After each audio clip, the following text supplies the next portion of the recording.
प्रेम से बोलिए श्री कृष्णचंद्र भगवान की जय। श्री रामचंद्र भगवान की जय। श्री गजानन स्वामी की जय।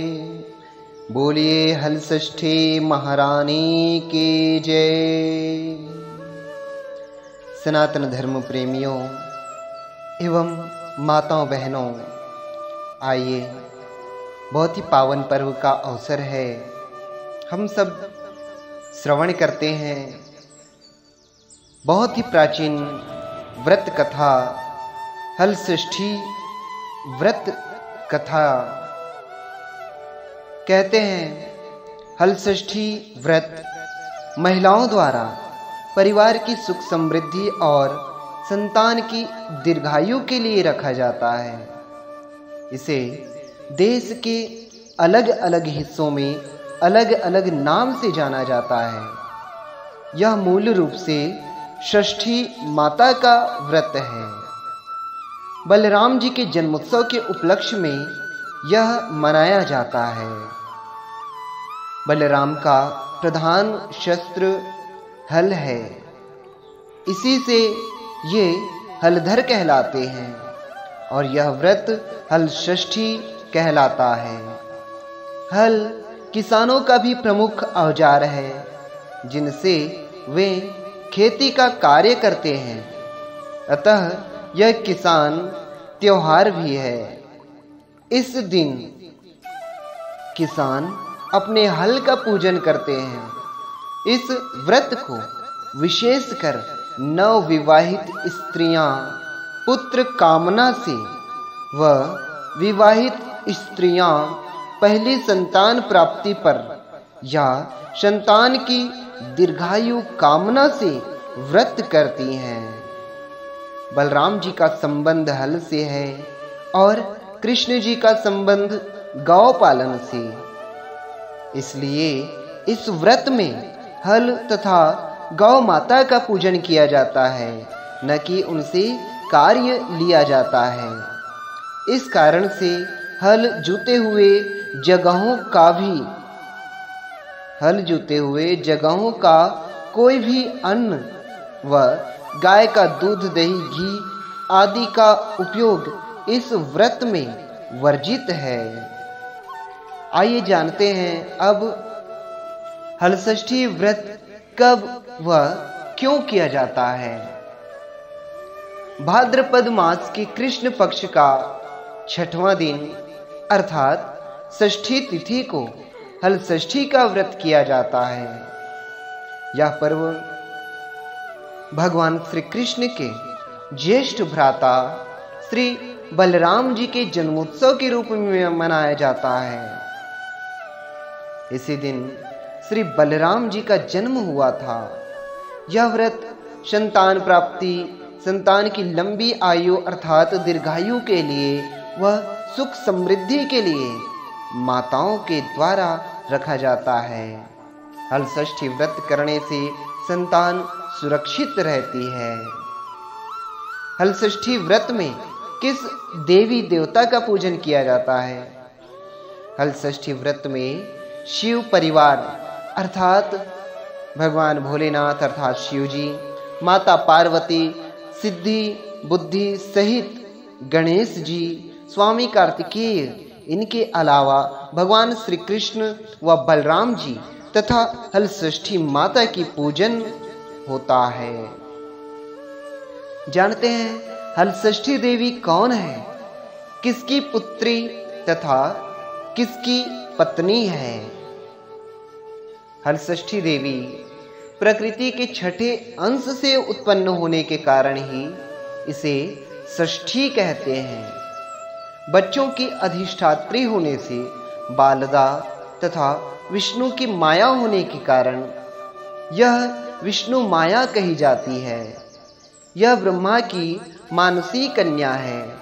अतः मातृकाओं में इन्हें देवसेना नाम से जाना जाता है।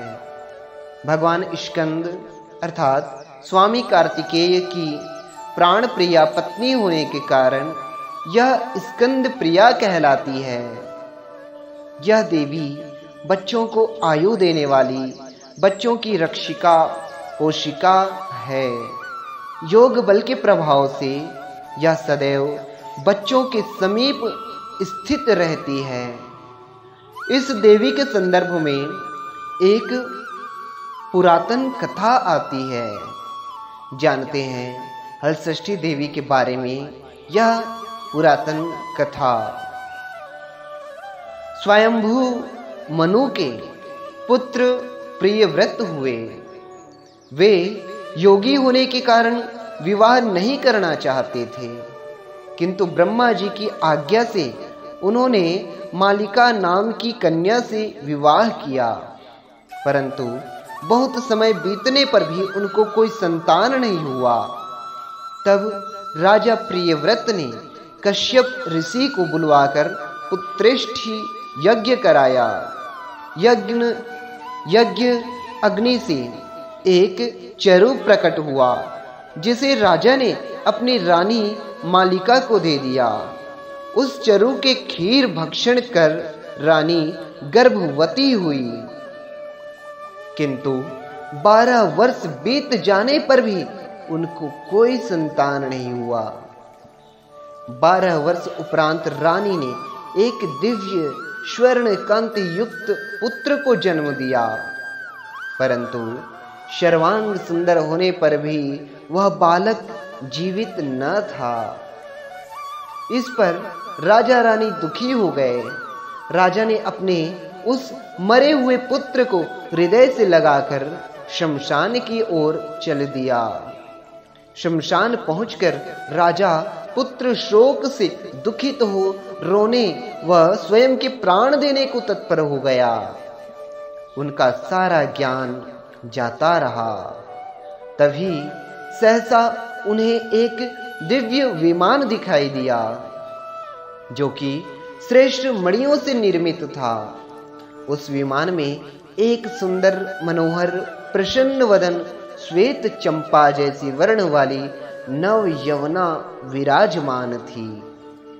उसे देखते ही राजा सब दुख भूल अपने मरे बालक को पृथ्वी पर रख उनके पास गया और पूछने लगा कि हे देवी, आप कौन हैं?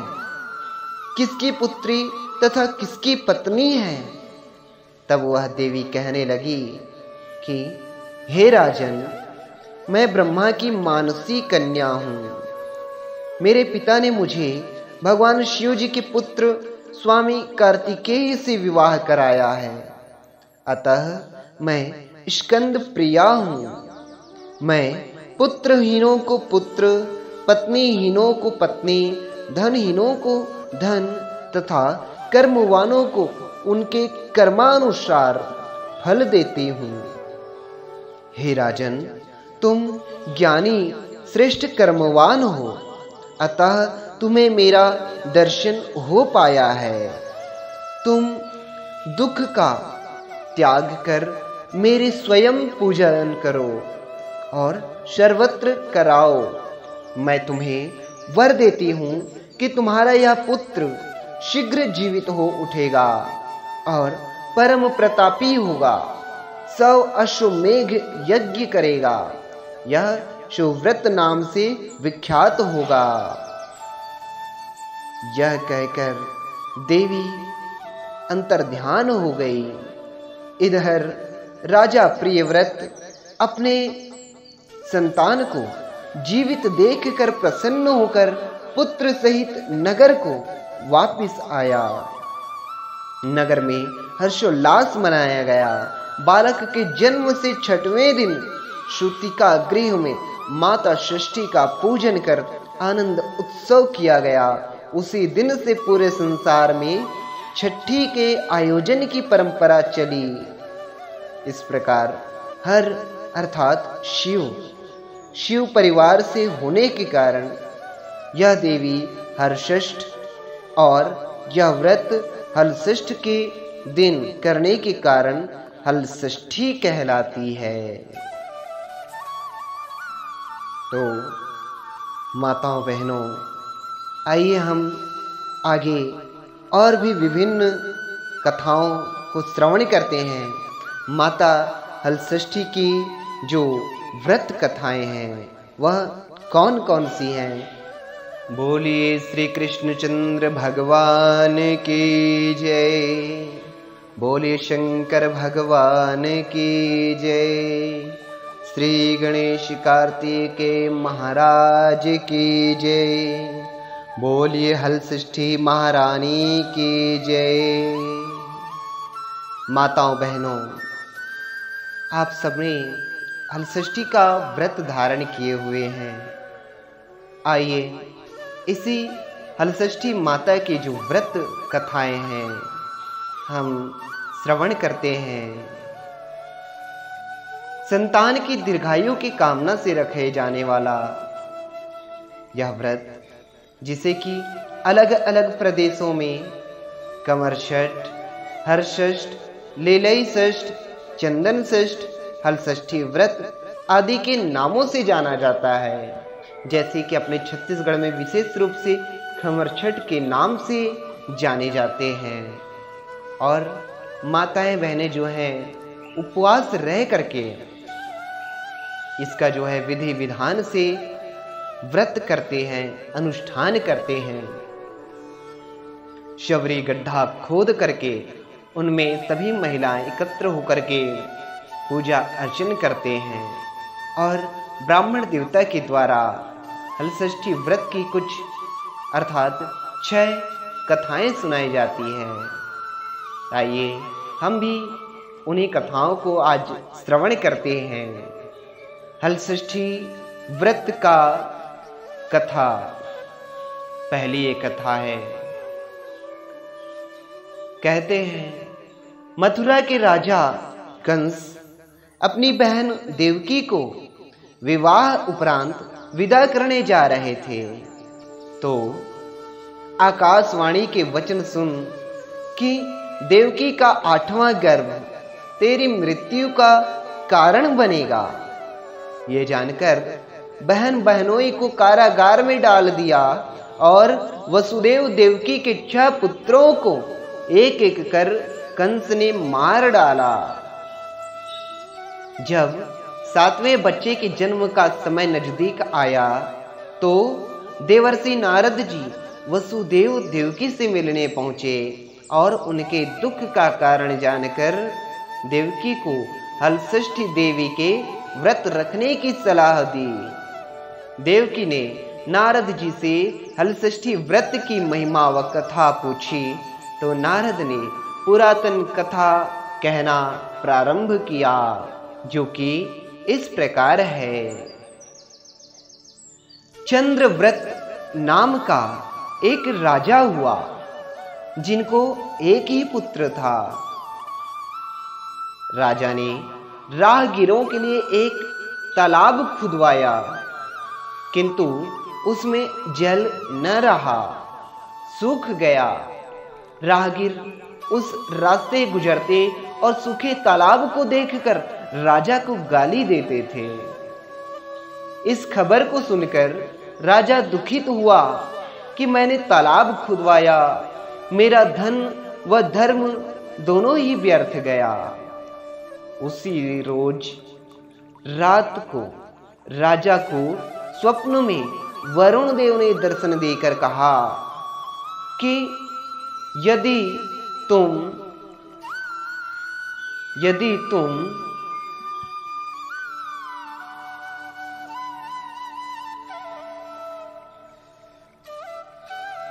अपने पुत्र का बलि तालाब में दोगे तो जल भर जाएगा।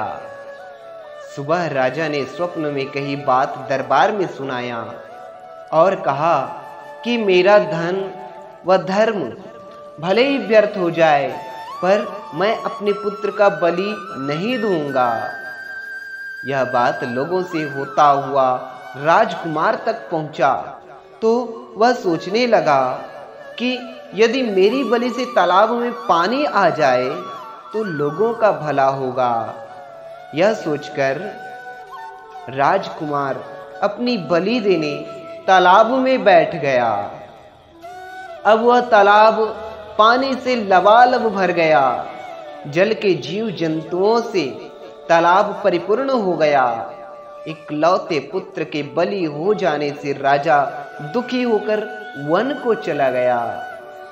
वहां 5 स्त्रियां व्रत कर रही थी, जिसे देखकर राजा ने कौन सा व्रत और क्यों कर रही हो पूछने पर स्त्रियों ने हलषष्ठी व्रत की संपूर्ण विधि विधान बतलाई।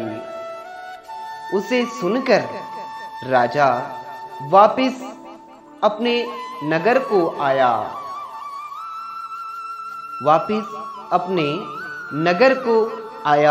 और अपनी रानी के साथ उस व्रत को किया। व्रत के प्रभाव से राजपुत्र तालाब से जीवित बाहर निकल आया। राजा ने जो व्रत किया वह व्रत था हलषष्ठी माता का व्रत। राज परिवार सहित हलषष्ठी माता की जय जयकार कर सुखपूर्वक निवास करने लगे। तो ये तो हुए प्रथम हलषष्ठी व्रत की प्रथम अध्याय। माताओं बहनों, अब देवर्षि नारद जी जो है माता देवकी से हलषष्ठी व्रत की दूसरी कथा कहना शुरू करते हैं। कहते हैं, उज्जैन नगरी में 2 सौतन रहती थी। एक का नाम रेवती तथा दूसरी का नाम मानवती। रेवती को कोई संतान नहीं था, जबकि मानवती के 2 पुत्र थे। रेवती अपने सौत के बच्चों को देखकर हमेशा सौतिया डाह से जलती रहती और उनके पुत्रों को मारने का जतन ढूंढती रहती थी। एक दिन उन्होंने मानवती को बुलाकर कहा कि बहन, आज तुम्हारे मायके से कुछ राहगीर मुझसे मिले थे। उन्होंने बताया कि तुम्हारे पिताजी बहुत बीमार हैं और वह तुम्हें देखना चाहता है। पिता की बीमारी को सुनकर मानवती दुखी हुई। रेवती कहने लगी कि बहन, तुम शीघ्र अपने पिता से मिलने चली जाओ। तुम्हारे आने तक मैं बच्चों का ध्यान रखूंगी। सौत के बात को सच मान और अपने पुत्रों को रेवती के हाथों सुरक्षित देकर मानवती पिता से मिलने मायके चली गई। अब रेवती बच्चों को मारने का अच्छा मौका जानकर उन दोनों बच्चों को मारकर जंगल में फेंक आई। इधर मानवती जब मायके पहुंची तो पिता को स्वस्थ देखकर पिता से अपनी सौत की कही बातों को कह कुशल क्षेम पूछती है। अब मानवती के माता पिता ने अनहोनी के संदेह से पुत्री को जाने को कहती है, किंतु मानवती के माता ने कहा कि पुत्री, आज हलषष्ठी माता का व्रत का दिन है, अतः तुम भी पुत्रों की दीर्घायु की कामना से यह व्रत करके आज की जगह कल चली जाना। माता की सलाह मान मानवती पुत्रों की स्वास्थ्य कामना से हलषष्ठी माता का व्रत धारण कर दूसरे दिन अपने घर जाने को निकली। रास्ते में वही जंगल पड़ा और वहां अपने बच्चों को खेलते देख उनसे पूछती है कि तुम लोग यहां कैसे पहुंचे। तब पुत्रों ने बताया कि आपके चली जाने पर हमारी दूसरी माता रेवती ने हमें मारकर यहां फेंक दी थी। तभी एक दूसरी स्त्री ने हमें फिर से जिंदा कर गई। अब मानवती को समझते देर न लगी कि यह सब माता हलषष्ठी की कृपा से संभव है, और माता की जय जयकार करती हुई घर को गई। नगर में मानवती के पुत्रों को पुनः जीवित देख और माता हलषष्ठी की महिमा जान सभी स्त्रियां जो है हलषष्ठी माता की व्रत करने लगी। माताओं बहनों, ये तो हुआ द्वितीय कथा। अब नारद जी ने देवकी से हलषष्ठी व्रत की अन्य कथा और कहना शुरू किया। कहते हैं कि दक्षिण में एक सुंदर नगर है। वहां एक बनिया अपनी भार्या के साथ रहता था। दोनों पति पत्नी स्वभाव से बहुत अच्छे व संस्कारी थे। बनिया की पत्नी गर्भवती होती संतान को जन्म देती थी, किंतु भाग्यवश उनके संतान कुछ समय उपरांत मर जाते थे। इस प्रकार एक एक करके बनिया की पत्नी के 6 संतान मृत्यु को प्राप्त हो गया। इस कारण दोनों पति पत्नी बहुत दुखी होकर मरने की उद्देश्य लेकर घर से वन की ओर चले गए। वहां जंगल में एक साधु से उनकी भेंट हुई तो उन्होंने साधु से अपनी व्यथा कह सुनाई। साधु ने ध्यान लगाकर देखा कि बनिया के संतान कहां हैं। साधु ध्यान में यम, कुबेर, वरुण, इंद्र आदि लोक में ढूंढ रहा, किंतु जब वहां बनिया के बच्चे नहीं दिखा तो साधु ब्रह्मलोक को गए। वहां साधु ने बनिया के सारे संतान को देखकर उन्हें अपने माता पिता के पास लौटने का आग्रह किया। बच्चों ने वापस लौटने से मना करते हुए कहा कि मुनिवर, इससे पूर्व हम कई बार जन्म ले चुके हैं। हम किस किस माता पिता को याद रख उनके पास चले जाएं। हम जन्म, मृत्यु और गर्भ के चक्कर से अब मुक्त हैं, अतः अब नहीं जाना चाहते। तब साधु ने बनिया को दीर्घजीवी संतान प्राप्ति का उनसे उपाय पूछा। उन आत्माओं ने कहा कि यदि बनिया और उनकी पत्नी माता हलषष्ठी का व्रत रख पूजन कथा श्रवण कर अपने पुत्र को व्रत उपरांत जल से भीगा कपड़ा अर्थात पोता लगाए तो उनका वह बालक दीर्घजीवी होगा। उन आत्माओं से इस प्रकार सुन साधु ध्यान से वापस आकर बनिया से हलषष्ठी व्रत कथा नियम आदि को बताया। साधु से इस विधि विधान को सुन दोनों पति पत्नी घर को गए। समय उपरांत जब हलषष्ठी व्रत का दिन आया तो उन्होंने व्रत रखा व संतान प्राप्ति का वर मांगा। माता हलषष्ठी की कृपा से अब बनिया की पत्नी गर्भवती हुई और एक सुंदर संतान को जन्म देती है। अगले व्रत पर उन्होंने साधु के बताए अनुसार अपने पुत्र को पोता मारती है। माता की कृपा से अब उनके संतान दीर्घ आयु को प्राप्त किया। बनिया का परिवार अब प्रसन्नता पूर्वक जीवन यापन करने लगा। माताओं बहनों, इस प्रकार से माता हलषष्ठी की यह तीसरी व्रत कथा है। अब आगे की कथा नारद जी कहते हैं कि एक बार राजा युधिष्ठिर ने भगवान श्री कृष्ण से अत्यंत शोक संतप्त भाव से कहा कि हे देवकी नंदन, सुभद्रा अपने पुत्र अभिमन्यु के मरणोपरांत शोक संतप्त है। वह अभिमन्यु की भार्या उत्तरा के गर्भ के संतान भी ब्रह्मास्त्र के तेज से दग्ध हो रहा है। क्योंकि दुष्ट अश्वत्थामा ने गर्भ को निस्तेज कर दिया। द्रौपदी भी अपने 5 पुत्रों के मारे जाने से अति दुखी है। अतः इस महादुख से उत्थान हेतु कोई उपाय बताएं।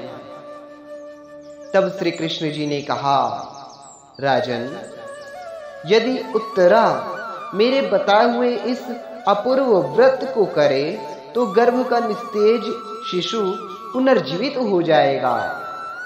यह व्रत जो भाद्रपद की कृष्ण पक्ष की षष्ठी पर भगवान शिव पार्वती, गणेश व स्वामी कार्तिकेय की विधि विधान द्वारा पूजन पुत्र पौत्र की अल्पायु व शोक के महादुख से मुक्ति प्रदाता है। इस व्रत के संदर्भ में श्री कृष्ण ने राजा युधिष्ठिर को कथा बतलाते हुए कहते हैं कि पूर्व काल में सुभद्र नाम का राजा था, जिनकी रानी का नाम सुवर्णा थी। राजा रानी को एक हस्ती नामक पुत्र था। एक बार राजपुत्र हस्ती धाय मां के साथ गंगा जी स्नान करने गया। बाल स्वभाववश हस्ती जल में खेलने लगा।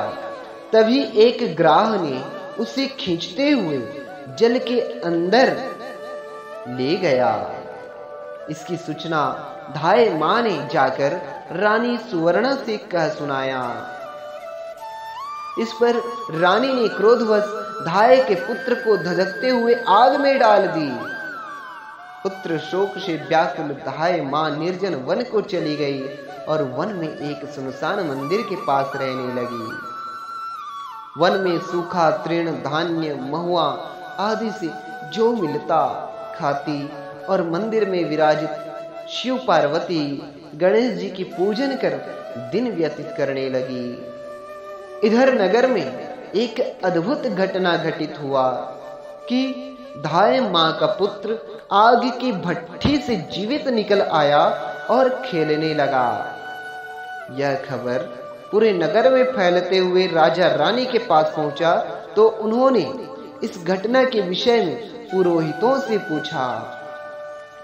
तभी सौभाग्य से वहां दुर्वासा ऋषि पहुंचे।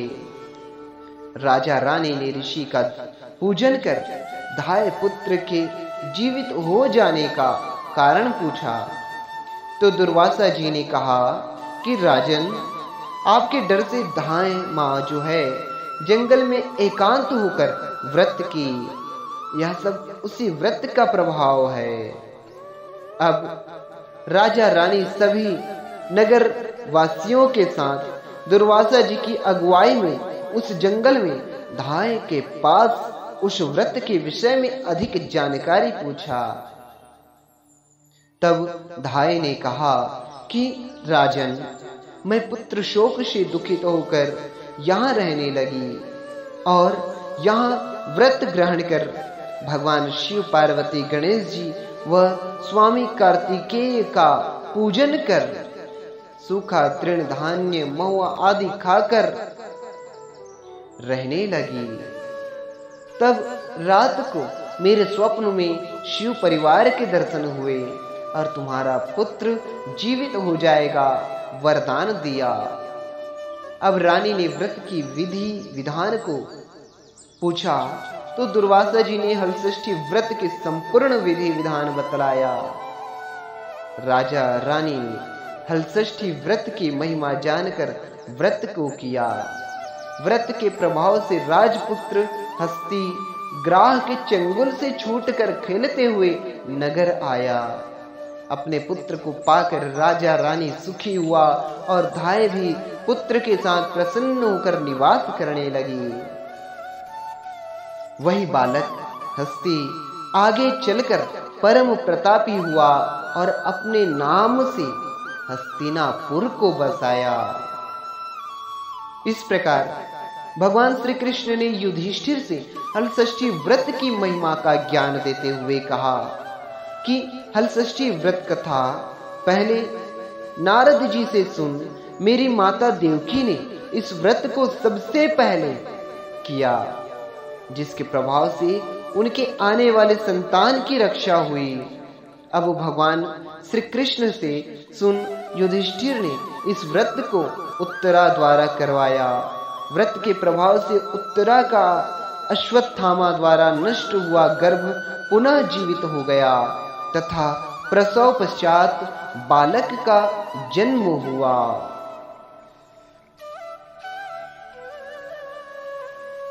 जो कालांतर में राजा परीक्षित नाम से प्रसिद्ध हुआ। इस प्रकार से यह हलषष्ठी व्रत कथा श्री कृष्ण युधिष्ठिर संवाद के माध्यम से पूर्ण होता है। अब अन्य जो प्रचलित कथाएं हैं वह श्रवण करें। प्राचीन काल में एक ग्वालिन थी। उसका प्रसव काल अत्यंत निकट था। एक ओर वह प्रसव से व्याकुल थी तो दूसरी ओर उसका मन गौ रस अर्थात दूध दही बेचने में लगा हुआ था। उसने सोचा कि यदि प्रसव हो गया तो मैं गौ रस यूं ही पड़ा रह जाएगा, अर्थात मेरा यदि प्रसव हो गया तो मेरा जो है गौ का रस अर्थात दूध दही यूं ही पड़ा रह जाएगा। ये सोचकर उसने दूध दही के घड़े सिर पर रख और बेचने के लिए चल दी। किंतु कुछ दूर पहुंचने पर उसे असहनीय प्रसव पीड़ा हुई। वह एक झरबेरी के ओट में चली गई और वहां एक बच्चे को जन्म दिया। वह बच्चे को वहीं छोड़कर पास के गांवों में दूध दही बेचने चली। संयोग से उस दिन हलषष्ठी थी। गाय भैंस के मिश्रित दूध को केवल भैंस का दूध बताकर उसने सीधे साधे गांव वालों में बेच दिया। उधर जिस झरबेरी के नीचे उसने बच्चे को छोड़ा था उसके समीप ही खेत में एक किसान हल चला रहा था। अचानक उसके बैल भड़क उठे और हल का फल शरीर में घुसने से वह बालक मर गया। इस घटना से किसान बहुत दुखी हुआ, फिर भी उसने हिम्मत और धैर्य से काम लिया। उसने झरबेरी के कांटों से ही बच्चे के चिरे हुए पेट में टांके लगाए और उसे वहीं छोड़कर चला गया। कुछ देर बाद ग्वालिन दूध बेचकर वहां आ पहुंची। बच्चे की ऐसी दशा देखकर उसे समझते देर नहीं लगी कि यह सब उसके ही पाप की सजा है। वह सोचने लगी कि यदि मैंने झूठ बोलकर गाय का दूध न बेचा होता और गांव की स्त्रियों का धर्म भ्रष्ट न किया होता तो मेरे बच्चे की यह दशा न होती। अतः मुझे लौटकर सब बातें गांव वालों को बताकर प्रायश्चित करना चाहिए। ऐसा निश्चय कर वह उस गांव में पहुंची जहां उसने दूध दही बेचा था। वह गली गली घूमकर अपनी करतूत और उसके फल स्वरूप मिले दंड का बखान करने लगी। तब स्त्रियों ने स्वधर्म रक्षार्थ और उस पर रहम खाकर उसे क्षमा कर दिया और आशीर्वाद दिया। बहुत सी स्त्रियों द्वारा आशीर्वाद लेकर जब वह पुनः झरबेरी के नीचे पहुंची तो यह देखकर आश्चर्यचकित रह गई कि वहां उसका पुत्र जीवित अवस्था में पड़ा है। तभी उसने स्वार्थ के लिए झूठ बोलने को ब्रह्म हत्या के समान समझा और कभी झूठ न बोलने का प्रण कर लिया। इस प्रकार से हलषष्ठी माता की यह व्रत कथा, पंचम व्रत कथा पूर्ण होता है। माताओं बहनों, अब यह षष्ठी कथा श्रवण करेंगे। एक बार कांसीपुरी में देवरानी व जेठानी रहती थी। देवरानी का नाम तारा व जेठानी विद्यावती थी। दोनों ही नाम अनुरूप तारा उग्र स्वभाव तथा विद्यावती अति दयालु थी। एक दिन दोनों ही ने खीर पका ठंडा करने के लिए खीर को आंगन में रख दी और बातें करते अंदर बैठ गए। तभी दो कुत्ते खीर देख खाने लगी। अब आवाज सुन दोनों देवरानी व जेठानी बाहर आई तो अपनी खीर को कुत्तों को खाते देखा। विद्यावती अपनी खीर को जूठन जान बचा शेष को भी कुत्ता के सामने पुनः डाल आई और तारा ने दूसरे कुत्ते को एक कमरे में बंद कर खूब मारने लगी। जैसे तैसे वह कुत्ता अपनी जान बचाकर बाहर भागती है। दूसरे दिन दोनों कुत्ता एक जगह मिलते हैं और एक दूसरे का हाल पूछते हैं। इस पर विद्यावती के खीर खाने वाला कुत्ता कहता है कि वह स्त्री बहुत ही दयालु थी, उसने मुझे बाकी बचा खीर भी खाने को दे दी।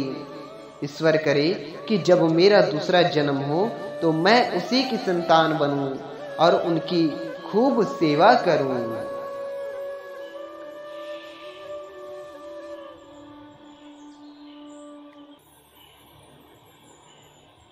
अब दूसरा कुत्ता कहता है कि मैं भी उसी औरत का संतान बनूं जिससे कि मैं उनसे बदला ले सकूं।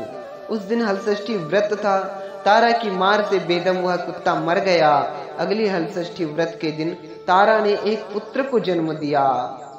जन्म के बाद वह बालक अगली हलषष्ठी व्रत के दिन मर गया। इसी प्रकार तारा ने एक एक कर 5 पुत्र को जन्म दिया। उनका पुत्र 1 साल बाद हलषष्ठी व्रत के दिन मर जाता था, जिससे तारा दुखित होकर हलषष्ठी माता से प्रार्थना करने लगी कि उसी रात सपने में तारा ने वही कुत्ता को देखा जो उसकी मार से मरा था। कुत्ता ने सपने में तारा से कहा कि मैं तुमसे बदला लेने के उद्देश्य से तुम्हारा पुत्र बनकर आता हूं और मरकर पुनः आता हूं। जब तारा ने अपने अपराधों के लिए क्षमा मांगा तो उस कुत्ता ने कहा कि तुम हलषष्ठी व्रत करो, जिससे तुम्हें दीर्घजीवी पुत्र की प्राप्ति होगी। सपने में कही विधि अनुसार तारा ने अगली बार हलषष्ठी व्रत को किया और माता से आशीर्वाद मांगा। हलषष्ठी माता की कृपा से तारा ने दीर्घजीवी संतान को जन्म दी और प्रसन्न पूर्वक जीवन यापन करने लगी। इधर विद्यावती ने भी हलषष्ठी व्रत कर माता की कृपा से एक सुंदर सुशील पुत्र को जन्म दिया और सुखपूर्वक निवास करने लगी। माताओं बहनों, तो इस प्रकार हलषष्ठी व्रत की जो कथा है यहाँ पर संपूर्ण होती है। जय श्री कृष्ण, जय श्री राम। बोल श्यावर रामचंद्र की जय। बोले शंकर भगवान की जय। बोली हलषष्ठी महारानी की जय।